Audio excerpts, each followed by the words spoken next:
कि खींवसर के अंदर खींवसर की जनता समझ नहीं पाई कि ये एमएलए बने, इसको जिता दो, इसको हरा दो, तो ये कोई धंधा नहीं खोल रखा हमने। लेकिन मुझे दुख इस बात का है, मैंने जगह के तैयार किया, उनको मजबूत किया, आर्थिक स्थिति ठीक की, और फिर वो उस बात को भूल गए। लुटे कि आपके नेता को अगर आप कमजोर कर दोगे तो कैसे काम चलेगा। जब मैं गया था जब दिल्ली के अंदर, प्रधानमंत्री और गृह मंत्री ऐसे देख रहे थे, मुस्कुरा रहे थे कि हमने इनको हरा दिया। देखिए उनको भी मेरी चिंता। अमित शाह ने तो कम से कम 20 भर्तियों के नाम गिनाए थे। गृह मंत्री बोले ये भर्ती, वो भर्ती, वो भर्ती, वो भर्ती। एक नेता को शायद कमरे में बंद करेंगे आजकल के अंदर, ले जाए बांध कर बंद करो, उसको तंग आ गए, बदनामी करा रहा सब जगह।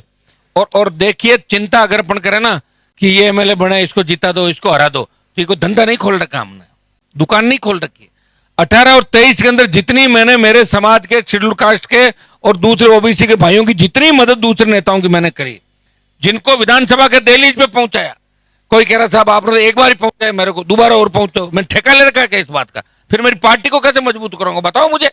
ये जो लोग कह रहे हैं, मुझे याद है कि हमारे 26, 27, 28 विधायक थे, 35, 37 पे लेके चला गया मैं, हर जगह प्रयास किया, परिणाम क्या हुआ, सामने से क्या मिल रहा है ये तो देखो। सामने से ये मिला, जब इनको लगा कि खींवसर में हनुमान जी अब है, तो कांग्रेस, बीजेपी, सब ने लोगों ने मिलकर, तमाम जो लोग थे वो घेर के खड़े हो गए, तो एक वोट टोटो 21, हनुमान को रोकना। तो मैं रुका कहां, मैं तो खड़ा हूं। खींवसर की सीट अगर चली गई, वोट बढ़ा है, लेकिन मेरी ताकत थोड़ी गई है, मेरी दुगनी ताकत बढ़ी है। जिस तरह आक्रोश रैली के अंदर आपने कहा कि हो सकता है कि खींवसर के अंदर खींवसर की जनता समझ नहीं पाई, जितना स्पीड से मैं भाग रहा हूं 120, वो 65 की स्पीड से चल रहे, तो मेरे को कहां पकड़ पाए खींवसर के लोग, नहीं पकड़ पाएंगे।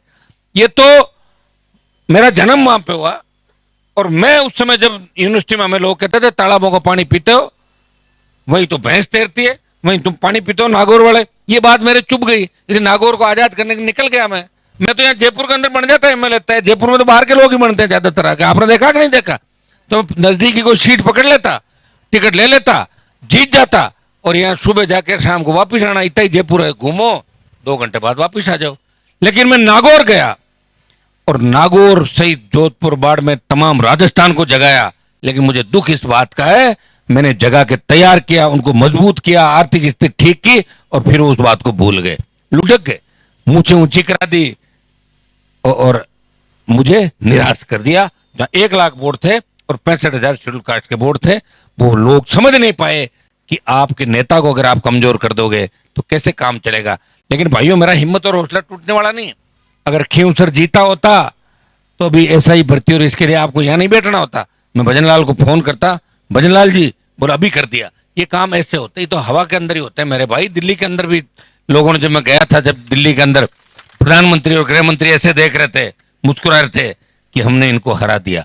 देखिए उनको भी मेरी चिंता है, उनको अशोक गहलोत, सचिन पायलट की चिंता नहीं है। वो तो कहते हैं कि सचिन पायलट तो जब चाहे हमारे साथ हैं, तो बीजेपी के लोग कहते हैं नजदीक होंगे।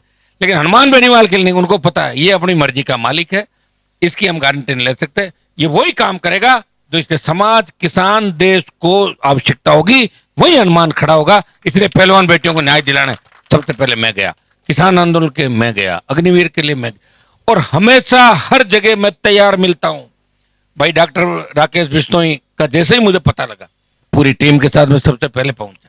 4 दिन से वहां बैठे, ये कोई पार्टी का धरना नहीं, हम सब साथ हैं। और डॉक्टर राकेश जिन परिस्थितियों के अंदर गए हैं, हम उसको न्याय दिलाएंगे, चाहे कितना ही संघर्ष करना पड़े। आवश्यकता पड़ी तो आज रात को रणनीति बना के ये आंदोलन पूरे राजस्थान के अंदर फैलेगा, और सरकार को लेने के देने पड़ेंगे। इसलिए समय रहते भजनलाल सरकार डॉक्टर राकेश के परिजनों से बात करे, उनको न्याय दिलाएं, डॉक्टर को गिरफ्तार करें, सस्पेंड करें, जो भी उनकी मांग है सारी मांगे माने, एसआई भर्ती रद्द करने की तैयारी करें, आरपीएससी का पुनर्गठन करें।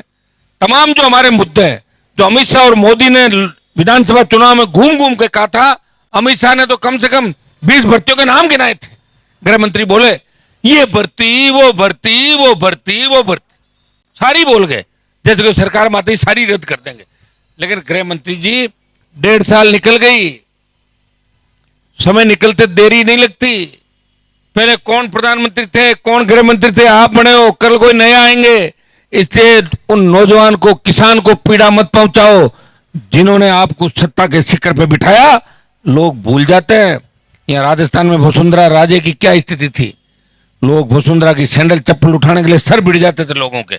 इस तरह राजस्थान मैंने देखा, और उसी वसुंधरा से झगड़ा किया। और झगड़ा किया जब लोगों ने, मेरे ही समाज के लोगों ने कहा ये तो 10 दिन का है, 15 दिन बाद हनुमान दिखेगा ही नहीं। तो हमारे लोग तो कमजोर लोग हैं, बंद कमरों में बैठ के बात कर सकते हैं, लड़े नहीं।